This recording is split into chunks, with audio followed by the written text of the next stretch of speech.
Alhamdulillahil wahidil qahhar al-azizil jabbar mukawwiril laili 'alan nahar.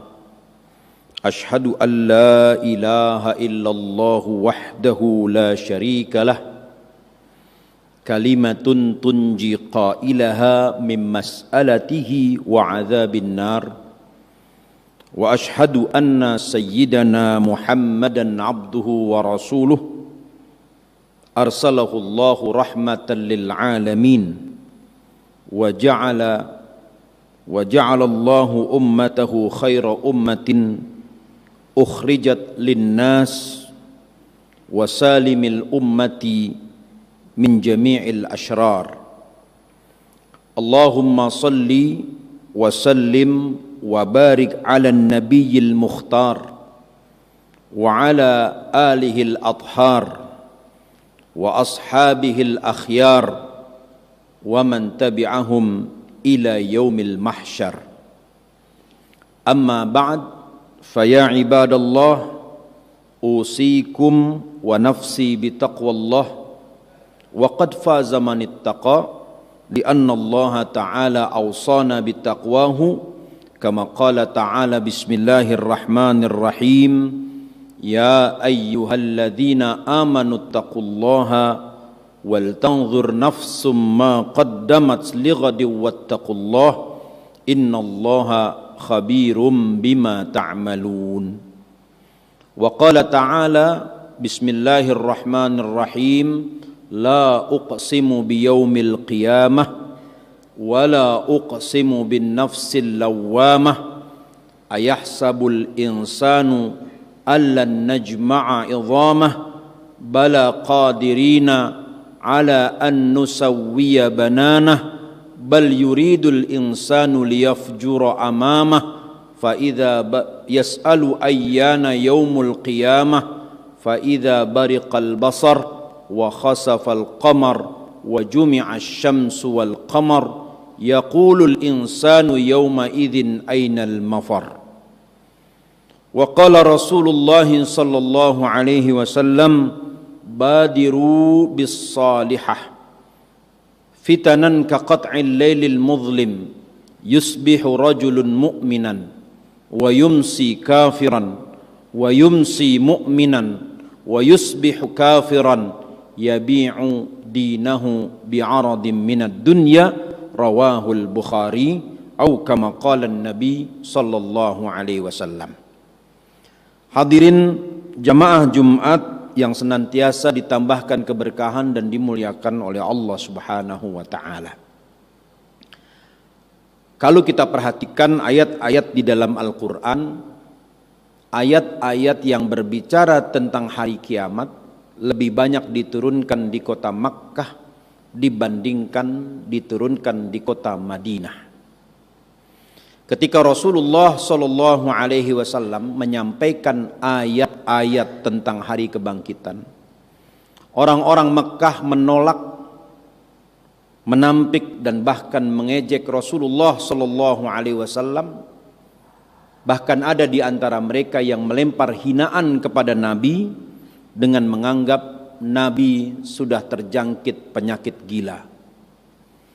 Hinaan dan ejekan orang Mekah itu membuat hati Rasulullah sallallahu alaihi wasallam menjadi kecil.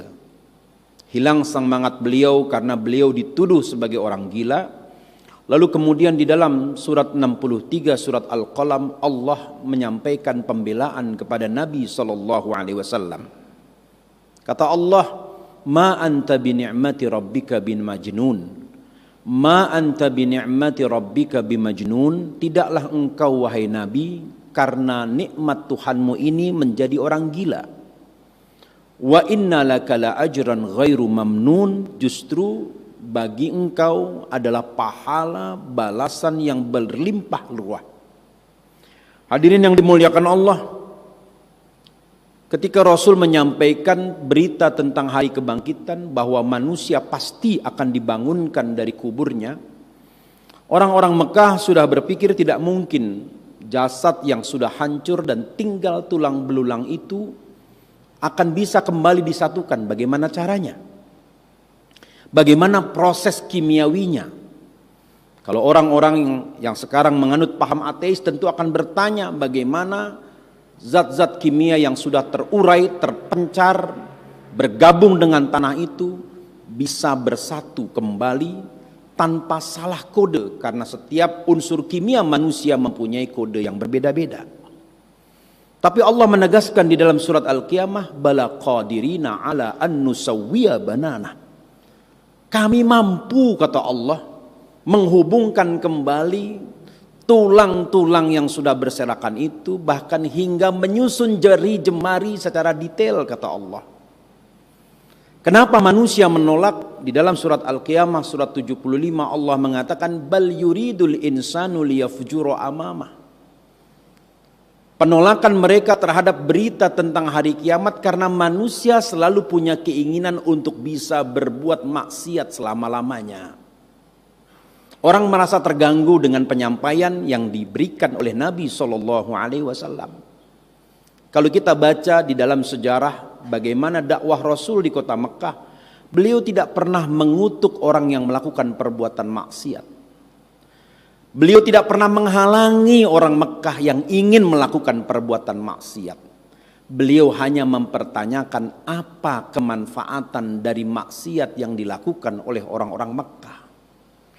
Tetapi karena manusia punya kecenderungan, jika manusia sudah diliputi oleh kesenangan terhadap sesuatu, maka dia akan marah jika ada orang yang mempertanyakan kesenangannya.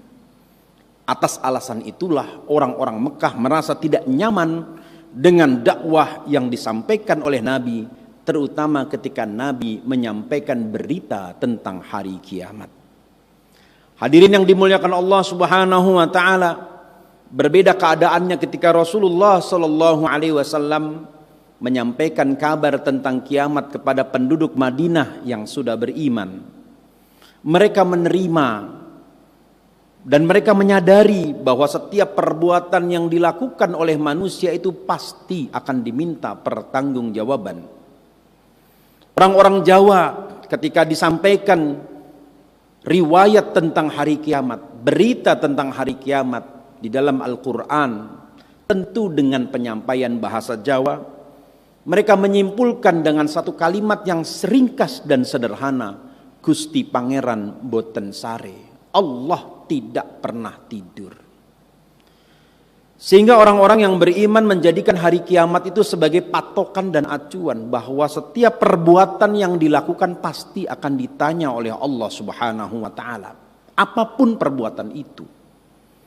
Nabi sallallahu alaihi wasallam di dalam hadis yang diriwayatkan oleh Imam At-Tirmidzi mengatakan, la yazulu qadama rajulin hatta yus'ala an arba'in. Tidak bergeser kedua kaki seorang hamba nanti di yaumul kiamah sebelum dia ditanya satu dari 4 pertanyaan. Yang pertama, an umrin fima afnah, ditanya tentang nikmat umur, untuk apa umur itu dihabiskan. Diberikan umur panjang bukan berarti dia ditambahkan keberkahan. Diberikan umur panjang artinya Allah kasihan, sehingga Allah memberikan orang tersebut kesempatan untuk memperbaiki catatan amal buruknya semasa muda. Diberikan umur pendek bukan berarti Allah kejam terhadap orang tersebut, karena barangkali orang yang umurnya pendek adalah orang yang paling disayang oleh Allah Subhanahu wa taala. Ibarat bunga yang terbaik di taman, tentu yang terbaik itulah yang pertama kali dipetik, sedangkan yang tidak baik dibiarkan dia gugur dengan sendirinya. Lalu kemudian kata Rasul, an rizqin fima anfaqah, ditanya tentang rezekinya, untuk apa rezekinya itu dihabiskan dan dibelanjakan. Maka setiap rupiah yang kita keluarkan bukan BPK, bukan KPK yang mempertanyakan, tapi Allah Subhanahu wa taala yang akan mempertanyakan setiap keping rupiah yang kita keluarkan dari kantong kita. Jika dia dikeluarkan dalam rangka mensyukuri nikmat Allah, maka Allah tidak akan pernah ingkar dengan janjinya, la in syakartum la azidannakum. Jika kalian bersyukur dengan pemberian yang aku berikan, pasti aku akan tambahkan pemberian itu. Bertambah manfaat, bertambah jumlah, dan juga bertambah faidah yang akan kita berikan. Hadirin yang dimuliakan Allah, Nabi juga mengatakan, an jasadin, an jismin, ditanya tentang badan, fima ablah, untuk apa badan itu diberdayakan, dipergunakan. Ada orang yang mengatakan bahwa my body is my faith, badanku adalah keyakinanku. My body is my business, badanku adalah urusanku. Sehingga dia tidak pernah mau menerima kritik orang tentang pakaian yang dilakukan, tentang perilaku memperlihatkan aurat di hadapan muka publik. Baiklah, dari sisi hukum manusia dia bisa menghindar, tapi pasti Allah akan tanya bahwa pemberian badan itu sepenuhnya adalah milik Allah. Sehingga tidak boleh manusia itu melukai anggota badannya. Bahkan manusia tidak boleh menjual bagian badannya hanya untuk mendapatkan keuntungan dunia. Kalau badan kita saja ditanya oleh Allah, maka bagaimana dengan yang lainnya? Hadirin yang dimuliakan Allah, Nabi juga mengatakan Allah pasti akan bertanya tentang waktu yang sudah kita gunakan. Dan banyak orang yang terjerumus ke dalam maksiat karena dia melalaikan waktu dan kesempatan yang diberikan oleh Allah Subhanahu wa ta'ala. Hadirin yang dimuliakan Allah, maka kita lihat masyarakat Madinah yang menerima dakwah Nabi tentang hari kebangkitan. Mereka menjadi sekumpulan orang yang betul-betul taat kepada hukum meskipun tidak ditampilkan di hadapan mereka aturan perundang-undangan. Di Madinah tidak ada undang-undang tentang ini, tidak ada undang-undang tentang itu. Satu-satunya undang-undang tertulis di Madinah ketika zaman Nabi SAW adalah kesepakatan untuk saling menjaga, saling menolong, saling membantu, dan menjaga keutuhan negara Madinah ketika itu. Tidak ada undang-undang tentang diskriminasi, tidak ada undang-undang tentang kekerasan, tentang penghapusan kekerasan seksual, tidak ada undang-undang tentang korupsi. Tapi orang Madinah rasa malunya tinggi, sehingga ketika mereka ingin berbuat curang dalam praktek berdagang, mereka mengatakan, aku malu kepada Allah dan Rasulnya. Ketika orang-orang Madinah memperlakukan orang lain dengan cara yang diskriminatif, mereka mengatakan, sungguh Allah telah menciptakan manusia dalam keadaan sama, dan yang mulia di mata Allah adalah yang paling bertakwa di hadapan Allah Subhanahu wa ta'ala.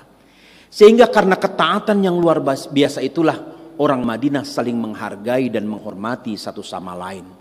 Inilah yang dijadikan patokan oleh Imam Malik bin Anas di dalam pemahaman mazhab fikihnya, bahwa perbuatan penduduk Madinah itu bisa dijadikan sebagai acuan hukum.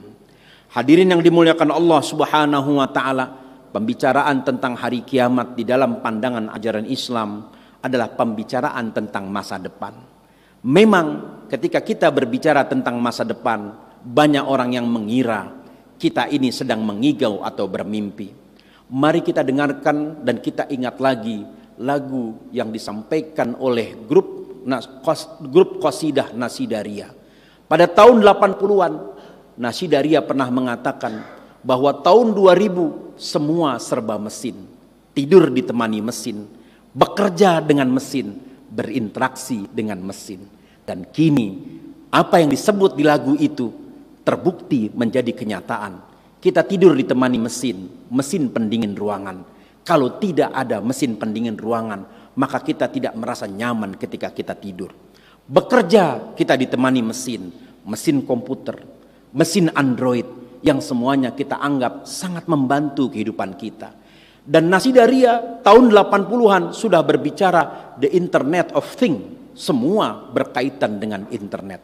Dan semua yang berkaitan dengan mesin ini mengubah cara pandang kita di dalam melihat kehidupan. Sehingga pada akhirnya ada sebagian dari kita yang menolak informasi tentang hari kiamat. Bagaimana mungkin dia bisa bicara tentang kiamat? Toh dia sendiri tidak pernah menjumpai hari kiamat. Tapi Rasulullah SAW Ditegaskan oleh Allah Subhanahu wa taala di dalam Al-Qur'an, "Wa ma yantiqu 'anil hawa." Tidaklah dia berbicara menurut tuntutan hawa nafsunya. In huwa illa wahyu yuha. Tetapi yang dia sampaikan itu adalah wahyu yang disampaikan oleh Allah Subhanahu wa taala. Semoga Allah Subhanahu wa taala menjadikan kita sebagai golongan orang-orang yang taat dengan informasi yang disampaikan oleh Nabi kita Nabi Muhammad sallallahu alaihi wasallam, yang dengan ketaatan itu Allah tambahkan keberkahan. Allah jadikan kita sebagai golongan yang selamat dari fitnah dunia dan fitnah akhirat. Barakallahu li wa lakum fil Qur'anil Hakim wa nafa'ani wa iyyakum bima fihi minal ayati wa dzikril hakim. Aqulu qawli hadza astaghfirullahal azim li wa lakum wa lisairil muslimina wal muslimat wal mu'minina wal mu'minat fastaghfiruhu innahu huwal ghafurur rahim.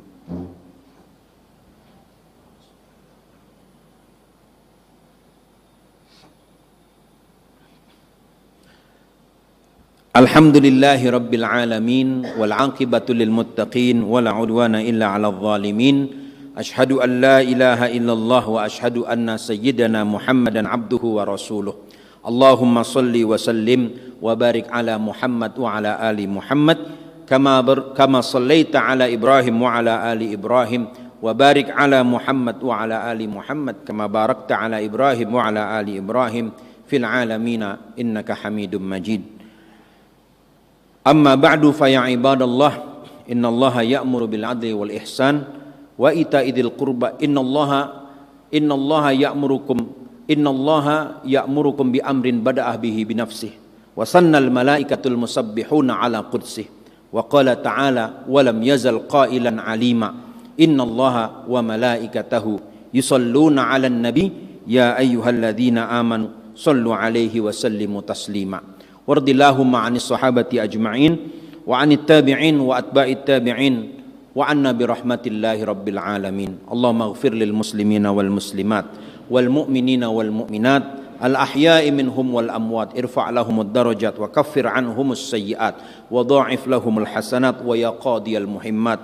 Allahumma ighfir lana dhunubana wa kaffir 'anna sayyi'atina waghfir liwalidina waghfir limasyayikhina waghfir liwulatina. Allahumma aslih wulatal muslimin. Allahumma aslih baldatana hadha Indonesia waj'alha ya Allah baldatan tayyibatan tajri fiha sunnatuka wa sunnatu rasulikal karim Muhammad sallallahu alaihi wasallam. Allahumma a'izzal islam wal muslimin. Allahumma hdi man khadalal muslimin wahdihim ila siratikal mustaqim. Rabbana atina min ladunka rahmah wa hayyi' lana min amrina rasyada. Rabbana atina fid dunya hasanah wa fil akhirati hasanah wa qina adzabannar. Walhamdulillahi rabbil alamin. Ibadallah, innallaha ya'muru bil 'adli wal ihsan wa ita'i dzil qurba wa yanha 'anil fahsya'i wal munkari wal baghi ya'idzukum la'allakum tadhakkarun. Fadhkurullahal 'azima yadhkurkum washkuruhu 'ala ni'amihi yazidkum was'aluhu min fadlihi yu'tikum wa la dzikrullahi akbar. Wallahu